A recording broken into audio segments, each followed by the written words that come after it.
Welcome to cook with Nargis. আমি নার্গিস। বাচ্চাদের স্কুলের টিফিনে কি দেবেন ভেবে পাচ্ছেন না? এরকম ক্রিসপি আলু স্যান্ডউইচের রেসিপি ট্রাই করতে পারেন। স্যান্ডউইচের জন্য আমি নিয়ে নিয়েছি bread, butter, cheese, tomato sauce আর শসা স্লাইস। আমি এখানে আটা ব্রেড নিয়েছি, আপনারা ময়দা ব্রেড নিতে পারেন। আটা ব্রেডটা অনেক হেলদি হয়, আমি আটা ব্রেডটাই প্রেফার করি। সবার প্রথমে আমি 3টে মিডিয়াম সাইজের আলুকে বয়েল করে নিয়ে ভালো করে ম্যাশ করে নিলাম। ফ্রাই প্যানে তেল দিয়ে ওভেনে বসিয়ে দিলাম।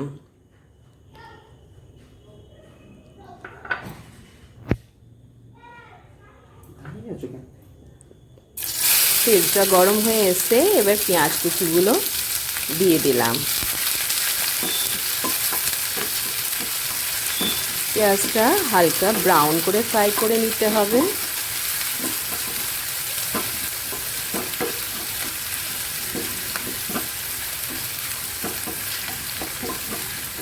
মিডিয়াম ফ্লেমেই করবে যাতে পেঁয়াজটা পুড়ে না যায়।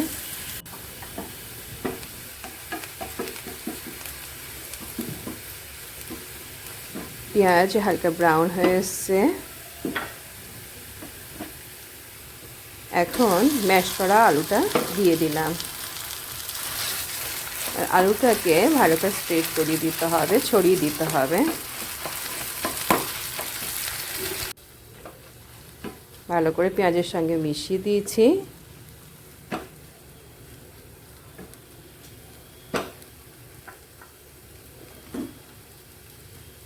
এখন মশলাগুলো দিয়ে দেবো। হলুদের গুঁড়ো দিয়ে দিলাম, লাল লঙ্কার গুঁড়ো, ধনের গুঁড়ো, জিরের গুঁড়ো, গরম মশলার গুঁড়ো আর চাট মশলার গুঁড়ো।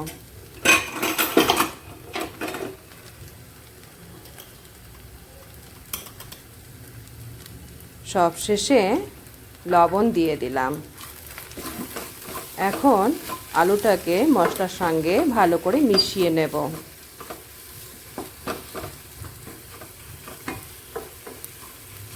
ভালো করে মিশিয়ে নিলাম।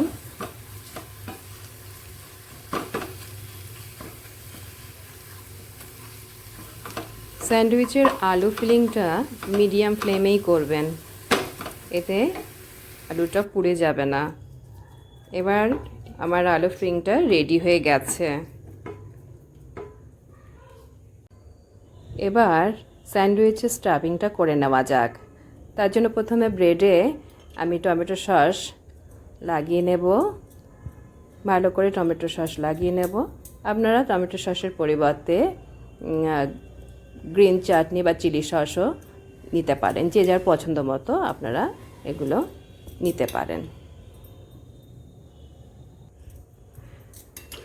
ব্রেডে টমেটো সসটা আমি পুরোভাবে কভার করে দিলাম। যতটা পারবেন কভার করে দেবেন পুরোভাবে। এতে এবার আলুর ফিলিংটা নিয়ে নিলাম, ওটাকে ভালো করে ব্রেডে চতুর্দিকে লাগিয়ে নেব। পুরো করে লাগিয়ে নেব, এত বেশি করে দেবেন, খেতে ভালো লাগবে।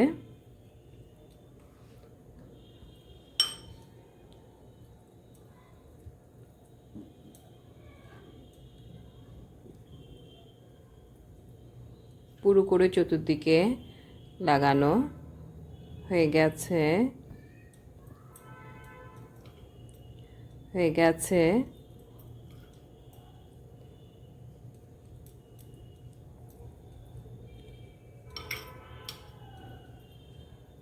চতুর্দিকে যেখানে আছে সেখানেও লাগিয়ে দিলাম। এখন শসা স্লাইসগুলো পরপর সাজিয়ে দেব। আমি এখানে শুধু শসা স্লাইস নিয়েছি, আপনারা এখানে শসার সঙ্গে টমেটো, পেঁয়াজও দিতে পারেন।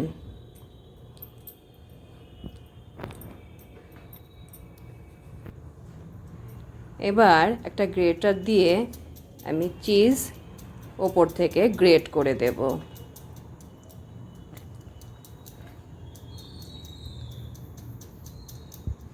চিজটা একটু বেশি করে দেবেন, তো টেস্টটা ভালো আসবে।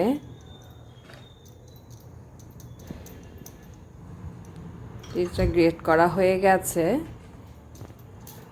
এবার আরেকটা ব্রেড স্লাইস নিয়ে ওপরে স্যান্ডউইচের ওপরটা কভার করে দিতে হবে।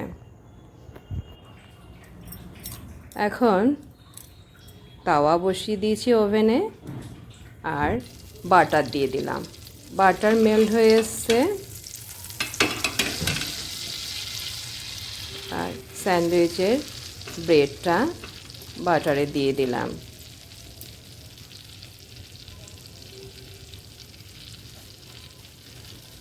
এবার স্যান্ডউইচটাকে নাড়িয়ে নাড়িয়ে চতুর্দিকে ভালো করে ফ্রাই করতে হবে। এবারে ওপরের সাইডে বাটার লাগিয়ে ওপরের সাইডটাও উল্টে ফ্রাই করে নিতে হবে। এভাবে ডার্ক ব্রাউন করে ফ্রাই করে নেবেন, এতে স্যান্ডউইচটা অনেক বেশি ক্রিস্পি হবে। একইভাবে আমি অপর দিকটা স্লাইস করে নিলাম। এবার চপিং বোর্ডে রেখে ট্রায়াঙ্গেল শেপে এগুলোকে কাট করে নিতে হবে। ভিতরে ফিলিংটা দেখেন কত ভালো এসছে।